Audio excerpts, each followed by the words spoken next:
اعوذ باللہ من الشیطان الرجیم بسم اللہ الرحمن الرحیم اللہم صلی علی سیدنا محمد وعلی محمد۔ آج میری گفتگو کا موضوع نہایت اہم ہے میرے بھائیوں بہنوں۔ ہماری ایمان کی بنیاد توحید ہے، اور آج ہم توحید پر ہی میں آپ سب سے گفتگو کرنا چاہتا ہوں۔ اللہ تعالیٰ نے سورۃ اخلاص سورۃ 112 میں آیت 1 سے 4 میں ارشاد فرمایا، قل هو اللہ احد، میں اللہ ایک ہوں، واحد ہوں، اپنی ذات میں، اپنی صفات پہ، اپنے اسماء میں، اپنی ربوبیت میں ایک ہوں۔ اللہ صمد، میں بے نیاز ہوں۔ لم یلد ولم یولد، نہ میں نے مجھے کسی نے جنا، نہ میں کسی سے جنا گیا، نہ میں نے کسی کو جنا، نہ میں کسی سے جنا گیا۔ ولم یکن لہ کفوا احد، مجھ جیسے کائنات میں کوئی شے ہے ہی کوئی نہیں۔ ایک اور جگہ اللہ تعالیٰ نے سورۃ شورى 42 میں ارشاد فرمایا، لیس کمثلہ شیء، مجھ جیسی کائنات میں کوئی شے ہے ہی کوئی نہیں۔ اللہ تعالیٰ نے ایک اور جگہ ارشاد فرمایا سورۃ بقرہ سورۃ 2 آیت 163، وَإِلَٰهُكُمْ إِلَٰهٌ وَاحِدٌ، تمہارا خدا تمہارا رب ایک ہے، لا الہ الا ہو، اس کے سوا کوئی معبود نہیں، وہ رحمان الرحیم، وہ مہربان رحم فرمانے والا ہے۔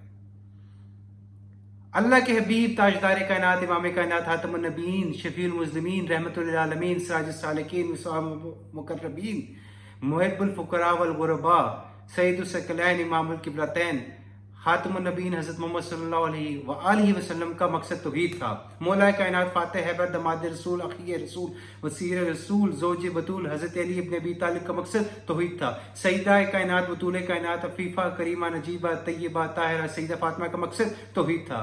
حسنین، کریمین، نیرین، طیبین، طاہرین، عارفین، سالکین، ان کا مقصد توحید تھا۔ حضرت ابو بکر صدیق خلیفہ رسول، وزیر رسول کا مقصد توحید تھا۔ فاروق اعظم خلیفہ رسول کا مقصد توحید تھا۔ عثمان غنی کا مقصد توحید تھا۔ حضرت ابو ایوب انصاری کا مقصد توحید تھا۔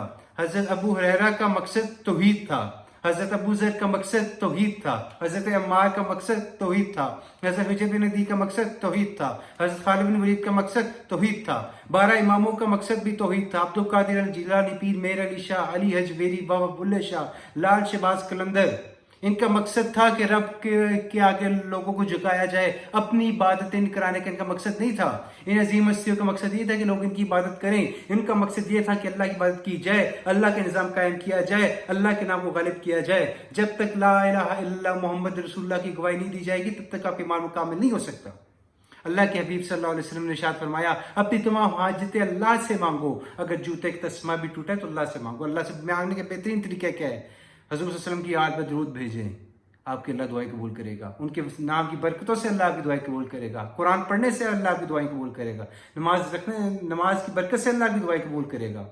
اللہ کے حبیب صلی اللہ علیہ وسلم فرمایا، اللہ نے اس شخص پہ جہنم کو حرام کر دیا جو لا الہ الا اللہ محمد رسول اللہ کی گواہی دیتا ہے۔ جو لا الہ الا اللہ محمد رسول اللہ کی گواہی دیتا ہے، اللہ کے نبی صلی اللہ علیہ وسلم نے فرمایا، جو دل اور زبان سے سچائی سے لا الہ الا اللہ کی گواہی دیتا ہے، اس پہ جہنم کیا حرام ہے، وہ جنت کے جس 8 دروازوں سے چاہے گا داخل ہو جائے۔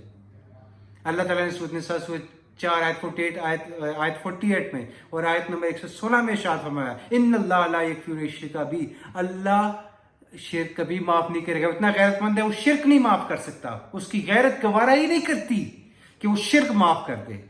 شرک کبھی معاف نہیں وہ کرے گا۔ آپ محمد مصطفیٰ صلی اللہ علیہ وسلم کی عظمت و شان و رفعت و عظمت و بلندی و کرامت و رفقت و رفعت، شجاعت، عصمت، طہارتوں کے باوجود انہیں اللہ کے برابر نہیں کر سکتے۔